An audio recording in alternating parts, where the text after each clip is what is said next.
Broadcasting live from WOUB TV in Athens, this is Newswatch. Athens City Council passed several ordinances at last night's meeting. Good evening, I'm Mackenzie Pyatt. And I'm Justin Holbrook. Thanks for joining us. Athens City Council passed the ordinance for the new pool last night, and it will have less total water volume than the old one. The new pool will have an 8-lane lap pool, a top pool for kids, and a slide. Council is also debating the placement of the pool at the Recreation Center. One area for the pool would be the green area behind the rec center, and the other would be built over the existing pool. While location is not set, the council did approve a measure issuing $7.3 million in bonds to build the pool. Council members also discussed the future of West Union Street. Mayor Steve Patterson said sidewalks will nearly double in length, which will cost an additional $160,000. Councilwoman Jennifer Cochran says that figure was about double the original estimate for the improvements and questioned whether taxpayers would accept the change. Although many damages have been repaired, some buildings are still under construction or vacant. While Hillary Clinton and Donald Trump debated last night, 2 other candidates will do the same this evening. Jay Edwards and Sarah Grace are battling for Ohio's 94th District, which is currently held by State Representative Debbie Phillips. The Town Hall Debate Forum is tonight from 7 to 9 at Ohio University's Walter Hall. The 94th District includes most of Athens County, the western portion of Washington County, the eastern portion of Vinton County, and all of Meigs County. A Nelsonville man is facing charges of rape after allegedly raping his girlfriend and her 6-year-old daughter. James Michael Barr is charged with 3 counts of rape and 3 counts of domestic violence. Athens County Prosecutor's Office alleged the incidents occurred between June 11th and June 24th of this year. The 6-year-old's mother also pled guilty to endangering a child on Monday and will receive community control. Barr is being held in the Southeast Ohio Regional Jail pending arraignment. A new program at Hocking College could help students find jobs beyond the 15-hour work-study opportunities already in place. Hocking College President Betty Young hopes the initiative Hire a Hawk program sometime this fall, so students can find jobs off campus and keep their work-study jobs. Hire a Hawk will be available to students willing to do temporary, minimal-skill jobs from farm work to childcare. Residents of the Hocking area will be able to hire students for the job. Young hopes the program will give more work to students so they can afford to attend college.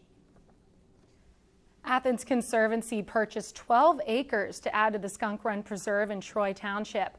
The total acreage of the nature preserve is now 40 acres. Courthouse records show the new land is along Bradbury Road and was bought from John and Caroline Enich for more than $25,000.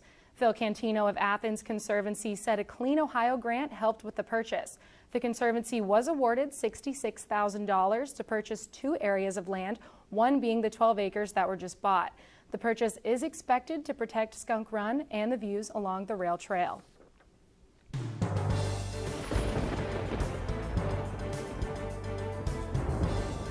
From the Newswatch Weather Center, I'm Matt Thigpen. Right now in Athens, we see 74 degrees. Those winds coming out of the southwest at 6 miles per hour that cooled us down. Low pressure system came out of the northwest, shocked most of us. Fall is here, kiddos.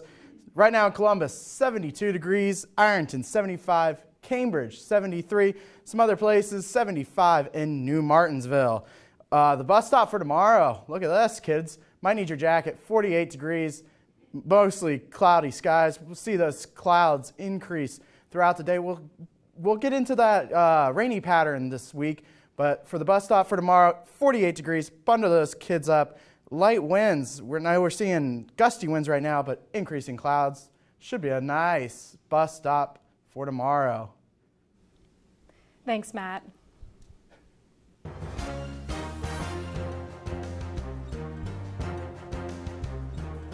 A former Kent State professor has been sentenced to 8 months in prison after admitting to soliciting a 15-year-old boy for sex. Prosecutors say Willie HARRELL Jr. solicited the boy in the parking lot of an elementary school last year. HARRELL pled guilty to importuning in July. HARRELL will be listed as a Tier 1 sex offender. Kent State fired HARRELL following his August 2015 arrest. He was an associate professor of English. A West Virginia city is implementing a new approach to improve opiate and heroin prevention. Martinsburg Police and Berkeley County Schools say the program will make schools the center of a positive community life. The project will target at-risk children and troubled families. The initiative relies on research that connects adverse childhood experiences and the likelihood of future drug use. Governor Earl Ray Tomlin's administration has awarded more than $1 million in grants to small businesses devastated by June floods. Spokeswoman Jessica Tice says more than $1 million has been approved for 122 businesses through the RISE West Virginia grant program. In addition to state money, the public-private partnership also includes more than $511,000 in donations. Tice says the program still has $2 million to award. And a federal judge has rejected an Ohio school district's challenge to President Obama's rule on transgender bathrooms. A Morrow County judge offered the Highland School local school district to treat an 11-year-old student who identifies as female. That includes calling the student by a female name, female pronouns, and giving the student access to the girls' restroom. Highland schools sought to block enforcement of that rule on the grounds the use of the girls' restroom would infringe on other students' rights. A new Ohio law will go into effect Wednesday to speed up the process of foreclosing vacant and abandoned properties. Governor John Kasich signed the legislation in June. Backers say the law protects property owners' rights and will require 3 of 11 listed factors to be present before foreclosure can begin. Factors include disconnected utilities, boarded up or broken windows, unlocked doors, trash, vandalism, and the absence of furnishings. A Clay County bridge is scheduled to close Wednesday evening to allow for repairs. Camp Creek Bridge was damaged from the floods back in June. A statement by the State Division of Highways references a September 1st inspection that revealed significant damage to the bridge. The bridge will remain open to foot traffic, and the DOH says a replacement bridge is planned. A historic lighthouse on the shore of Lake Erie is functioning again after years of work to restore the structure. The Port Clinton Lighthouse Conservancy oversaw the restoration since the project began in 2011. Officials say the lighthouse is one of the last wood frame structures of its kind on the Great Lakes. It now beams light 4 to 5 miles over Lake Erie.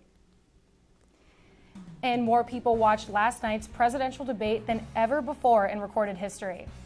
We'll bring you that story plus a recap of the debate when Newswatch returns.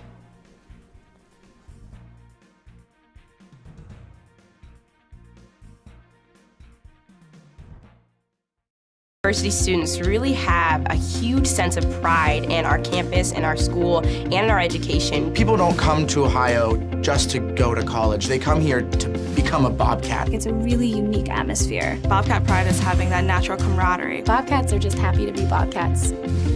My favorite time of year at Ohio has to be homecoming. When the alumni come back, you can see that the love of this university doesn't fade. Once you're a Bobcat, you're always a Bobcat.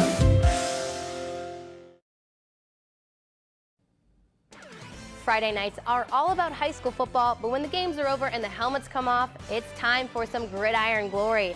I'm your host, Danny Dean, back under center. Don't miss a play this season. Join myself and the rest of our team on Friday nights at 11:30 on WOUB, and catch us again on Saturday mornings at 11:30. We are committed to bringing you the stories of players, coaches, and communities, and of course, we can't forget about some highlights. We all know there's nothing better than Friday nights and gridiron glory.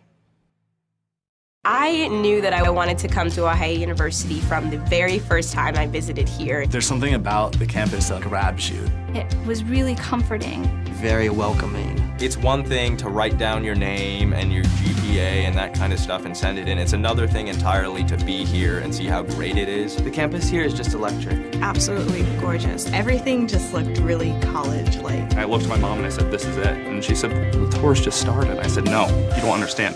This is it."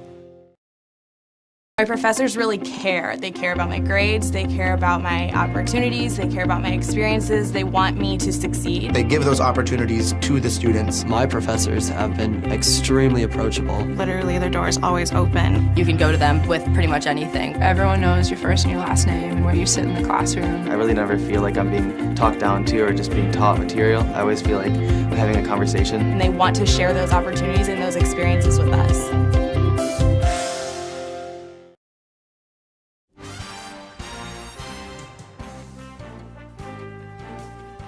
Presidential nominees Hillary Clinton and Donald Trump faced off in the first presidential debate last night, and both candidates continue to clash on key issues. Diane Gallagher has more. A cheerful Hillary Clinton addressed reporters Tuesday morning, clearly feeling happy about her debate performance. We had a great time last night, and I have to say I was thrilled. I felt so positive about it. The first presidential debate was as unusual as the rest of the 2016 campaign. Clinton and rival Donald Trump pulled no punches. They clashed on everything from trade and taxes to birtherism. I think I did a great job and a great service, not only for the country, but even for the president in getting him to produce his birth certificate. Secretary Clinton. He has really started his political activity based on this racist lie that our first black president was not an American citizen. They even bickered about bickering. I have a feeling that by the end of this evening, I'm going to be blamed for everything that's ever happened. Why not? Why not? Yeah, why not? Trump claimed victory in an early morning tweet that read, "The #1 trend on Twitter right now is Trump won. Thank you." But viewers gave the night to Clinton. A CNN ORC poll found that 62% of viewers thought that she won, while just 27% thought Trump emerged victorious, though it should be noted that most of the respondents identified as Democrats. Now, Trump and Clinton will face off again on Sunday, October 9th at a town hall in St. Louis, Missouri. From Hempstead, New York, I'm Diane Gallagher. Early numbers from Nielsen show over 80 million people watched the debate across 12 channels. With those numbers, last night's debate is the most watched debate in American history. But the 80 million people only counts viewers who watch traditional TV at home. Those who watch the debate at bars, online, or on PBS or C-SPAN are not counted. That means actual number of people who watched is significantly higher. The number is a new record in the 60-year history of televised presidential debates. The Second Lady plans to travel to Cuba next month. Dr. Jill Biden and U.S. Ambassador Catherine Russell will discuss culture, education, and health with government officials. The two will stop in Havana and Camagüey. Biden and Russell will then travel to the Dominican Republic after. There they will meet with government and civil society partners to talk about economics and women's education. Taiwan is dealing with its third severe storm in 14 days as Typhoon McGee makes landfall along the island's coast. The storm is expected to dump heavy amounts of rain over much of the island. On top of the rain, strong winds are expected. The typhoon is the equivalent of a Category 3 hurricane in the Atlantic. Sweeping power outages have hit the country, as well as more than 130,000 people already without power. And on Wall Street today, stocks varied across the board. Here's a look at stocks of local interest.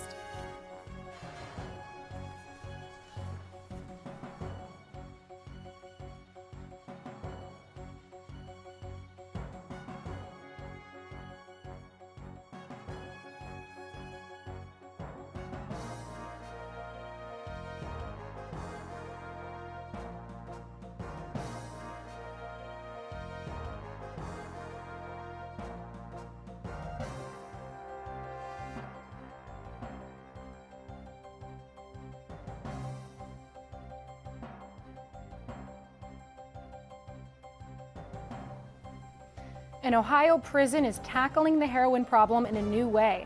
That story's still ahead. And a cool down and the next chance of rain. It's all in my extended forecast. Coming up.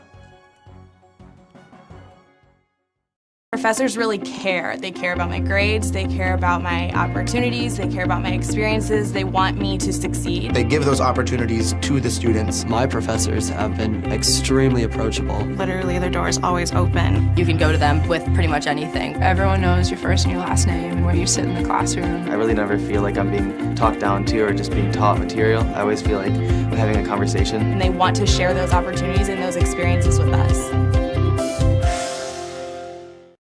Ohio University students really have a huge sense of pride in our campus, in our school, and in our education. People don't come to Ohio just to go to college. They come here to become a Bobcat. It's a really unique atmosphere. Bobcat pride is having that natural camaraderie. Bobcats are just happy to be Bobcats. My favorite time of year at Ohio has to be homecoming. When the alumni come back, you can see that the love of this university doesn't fade. Once you're a Bobcat, you're always a Bobcat. I knew that I wanted to come to Ohio University from the very first time I visited here. There's something about the campus that grabs you. It was really comforting. Very welcoming. It's one thing to write down your name and your GPA and that kind of stuff and send it in. It's another thing entirely to be here and see how great it is. The campus here is just electric. Absolutely gorgeous. Everything just looked really college-like. I looked at my mom and I said, this is it. And she said, the tour's just started. I said, no, you don't understand. This is it. Friday nights are all about high school football, but when the games are over and the helmets come off, it's time for some gridiron glory. I'm your host, Danny Dean, back under center. Don't miss a play this season. Join myself and the rest of our team on Friday nights at 11:30 on WOUB and catch us again on Saturday mornings at 11:30. We are committed to bringing you the stories of players, coaches, and communities. And of course, we can't forget about some highlights. We all know there's nothing better than Friday nights and gridiron glory.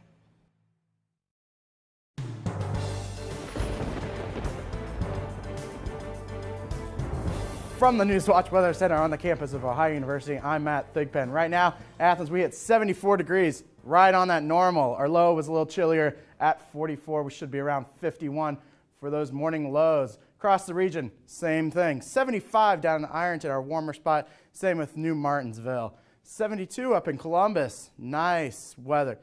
74 here in Athens. Beautiful weather. I want to take a look at this. Tropics Watch. This is our next Invest 97L. It's going to head up. It's something we have to watch. It's going to head up through the Caribbean, might head up to the East Coast, and it might also come into Louisiana as we look into the next 7 days. The funny thing about that, the next storm is called Matthew. That's my name. Woo! Finally, here we go. Overnight, 49 in Ironton, 47 in Jackson, New Martinsville, 48, partly cloudy skies. Increasing clouds through the overnight. Precipcast looks like this. We're going to see a low pressure system come out of our Great Lakes. It's going to come bring more colder air from Canada. It's going to come down overnight tonight. We'll see our temperatures decrease throughout our work week. 61 at 8 p.m. tonight, 54 by midnight. By 4 a.m., 49 degrees will hit our low just before sunrise of 46 degrees.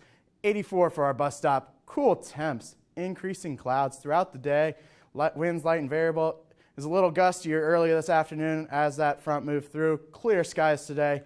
Great time. Tomorrow for Athens, we'll see chance of rain. That'll spread from our northwest, and it'll spread through our counties from northwest and head on to the southeast throughout the afternoon hours. 68 for our high tomorrow. Cool, cool, cool. Fall is here. And here we go with that. There's that low pressure. It's centered over western Ohio. It'll slowly irk its way towards southeast Ohio. Our hour by hour for tomorrow, we look at this. 8 a.m., 49 degrees. Noon, 66 degrees. And by 4, we'll see those increasing chances of rain at 69 degrees. And by the time we head out for tomorrow, 68 here in Ripley, 70 in our warmer spot. We'll actually hit 70 in Ironton and New Lexington. Again, this is showing that our showers move from our northwestern counties and settle through the rest of our counties. And as we look, tomorrow night, we're going to continue to watch this rain. It's slowly. I'm just going to point this out slowly. You saw it last time. It was still in western Ohio. It's still going to stick there throughout tomorrow night. Tonight in Athens, we'll see 46 degrees, mostly clear. Chilly, chilly, chilly. Woo! Chilly weather out there. 46 degrees, fall weather across our region. 48 degrees in Ripley. Clear skies. Let that heat rise and get out of here. 46 here in Athens and 50 in our warmer spot. State's capital. Woo-wee. Extended forecast, we'll see that increasing chances of rain tomorrow. 60% chance of rain. 68 degrees. 67 for Wednesday. Friday, we chill out. We got to watch out for that rain and showers and thunderstorms on Friday. For our Friday night football, Saturday and Sunday. Great weekend to get out there. Carter? Thanks, Matt. A Cincinnati prison is taking a new approach to stop the heroin epidemic in the region. It launched a new program to help inmates begin recovery from heroin addiction. Ashley Zilka reports.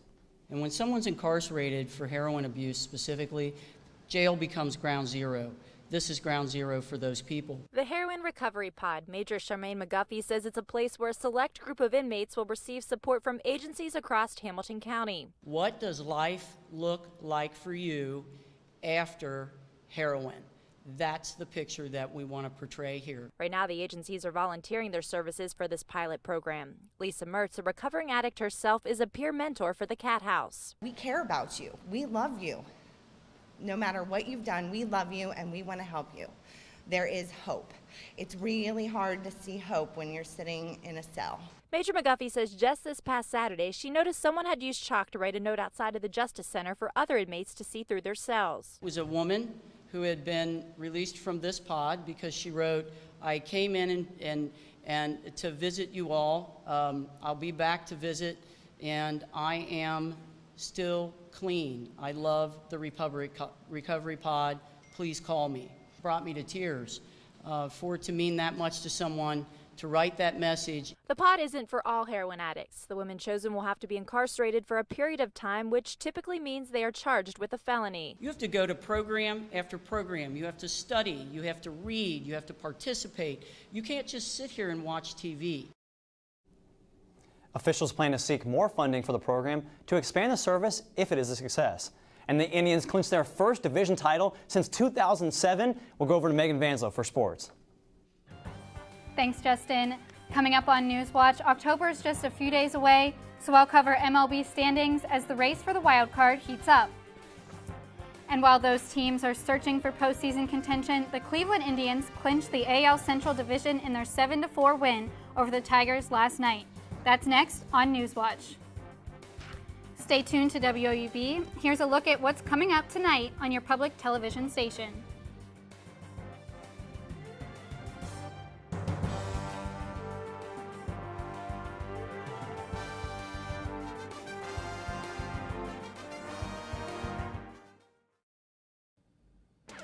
Friday nights are all about high school football, but when the games are over and the helmets come off, it's time for some gridiron glory. I'm your host, Danny Dean, back under center. Don't miss a play this season. Join myself and the rest of our team on Friday nights at 11:30 on WOUB and catch us again on Saturday mornings at 11:30. We are committed to bringing you the stories of players, coaches, and communities, and of course, we can't forget about some highlights. We all know there's nothing better than Friday nights and gridiron glory. Ohio University students really have a huge sense of pride in our campus, in our school, and in our education. People don't come to Ohio just to go to college. They come here to become a Bobcat. It's a really unique atmosphere. Bobcat pride is having that natural camaraderie. Bobcats are just happy to be Bobcats. My favorite time of year at Ohio has to be homecoming. When the alumni come back, you can see that the love of this university doesn't fade. Once you're a Bobcat, you're always a Bobcat. My professors really care. They care about my grades, they care about my opportunities, they care about my experiences, they want me to succeed. They give those opportunities to the students. My professors have been extremely approachable. Literally, their door is always open. You can go to them with pretty much anything. Everyone knows your first and your last name and where you sit in the classroom. I really never feel like I'm being talked down to or just being taught material. I always feel like I'm having a conversation. And they want to share those opportunities and those experiences with us. I knew that I wanted to come to Ohio University from the very first time I visited here. There's something about the campus that grabs you. It was really comforting. Very welcoming. It's one thing to write down your name and your GPA and that kind of stuff and send it in. It's another thing entirely to be here and see how great it is. The campus here is just electric. Absolutely gorgeous. Everything just looked really college-like. I looked at my mom and I said, this is it. And she said, the tour's just started. I said, no, you don't understand. This is it.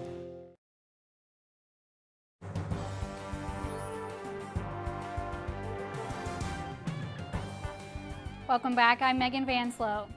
The Cleveland Indians clinched the AL Central title last night despite an injury to right-hand ace Corey Kluber in the 7-4 victory over the Detroit Tigers. Kluber left after 4 innings with right groin tightness. He joined Carlos Carrasco and Danny Salazar in the group of Cleveland pitchers dealing with injuries. But even those concerns were put on the back burner when the Indians poured onto the field to celebrate their first division title since 2007. Cleveland was last in the postseason in 2013 as a wild card. There were also celebrations in Pittsburgh last night when the Chicago Cubs recorded their 100th win of the season. The victory came over the Pirates in a 12-2 trample. The Cubs have not had a 100-win season since 1935, the second longest span between 100-win seasons in MLB history. Not all teams have the postseason security like the Indians, Cubs, Nationals, and Dodgers. The wild card race is rounding the corner for the finish line, with the Blue Jays looking at a 90% chance of a wild card appearance on the AL side and an 87% chance for the Mets in the NL. Despite being up 1 game on the Orioles, the Mets lost a heavy-hearted game in Miami last night, 7-3. D. Gordon and the Marlins wore their emotions on the sleeves of their number 16 jerseys. Gordon homered leading off in the first inning for Miami after taking 1 swing in the right batter's box in honor of Fernandez. The home run was Gordon's first of the season, and the Marlins totaled 14 hits in the victory that Fernandez was scheduled to start. The team honored their late teammate both before and after the game. Every player wore 16 last night, and now no one else will, as the club retired the number. While the MLB regular season is ending, the Ohio baseball teams is just starting as they host their annual WREN Fest tomorrow at 6 p.m. The fest is a practice held by the team but is open to the public. Head coach Rob Smith said it will be a fun, family-oriented night. Admission to the event is free, and the first 500 students will receive a free Bobcat sunglasses. And from the diamond to the volleyball court, junior middle blocker Allie Lake was named the Mid-American Conference East Division Player of the Week. This is Lake's first Conference Player of the Week honor, and Ohio will hit the road for the first time in league play Thursday at Miami. Also on Thursday, VONTAZE BURFICT will return to the NFL play in the Bengals' Thursday night matchup against the Dolphins. BURFICT was suspended for the first 3 games for repeated violations of player safety rules, including the penalty for unnecessary roughness in the AFC wildcard game against the Steelers for a hit to Antonio Brown's head. BURFICT was fined 4 times for safety-related violations in 2015. He hasn't been in an actual game since that wild card matchup in January, but has kept his body in shape through swimming and yoga. Last night's NFL matchup saw rivals Atlanta and New Orleans walk to midfield after the anthem to join hands in unity. However, Tevin Coleman rushed for 3 touchdowns and Matt Ryan passed for 2 touchdowns as the Falcons defeated the winless Saints 45-32. The Saints defense struggled to slow down Devontae Freeman, who rushed for 152 yards and caught 5 passes for 55 yards. The loss dropped the Saints to 0-3 and into the last place spot in the league. The Falcons are now 2-1 and will face the Panthers at home Sunday. I'm Megan Vanslow, and that's it for sports. Back to you, Mackenzie. Thanks, Megan. Colombia's president signed a peace accord with FARC rebels today. This ended the longest armed conflict in Latin America. The rebels voted unanimously on Friday to approve the deal. The pen used to sign the accord was in the shape of a bullet, and the message that accompanied it said, "Bullets wrote our past, education, and our future." Now let's send it over to Matt for a final look at weather. Well, tonight in Athens, 46 degrees, clear skies, good night to open your windows, but you put your screen in, don't want those animals getting in, nasty. Anyways, bus stop looks like 48 degrees, cool temps, increasing clouds. Kids will need a light jacket. Our extended forecast looks like this. Thursday, 67 degrees. Friday, 67. Cool fall weather is in the picture. This weekend, beautiful weather, no rain in the forecast this weekend. Great time to go for a walk. Thanks, Matt. And that does it for our broadcast this evening. Thanks for watching. I'm Mackenzie Pyatt. And I'm Justin Holbrook. Stay tuned for the PBS NewsHour coming up next. And remember, you can find the latest news anytime at WOUB.org. Have a great night.